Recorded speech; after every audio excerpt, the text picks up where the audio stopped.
How to use Chipotle's Pepper Chat for help. Hi everyone, I'm here to assist you today without any delay. Let's jump right in.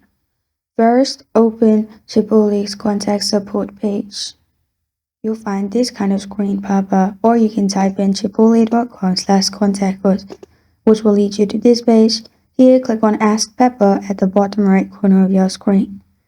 After you've clicked on Ask Pepper, a new chat session will start. Then here, pick a category.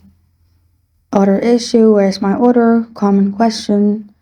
After you've done that, you can type in other questions as well. After you've done that, you can simply chat. And after you're done, you can click on the cross at the top and end the chat. This is how to use Chipotle Pepper Chat for help. Thank you for joining me today. If this video helps you out, please leave a like and subscribe for more. Got a question or want to suggest a topic? Comment below. Thank you for watching.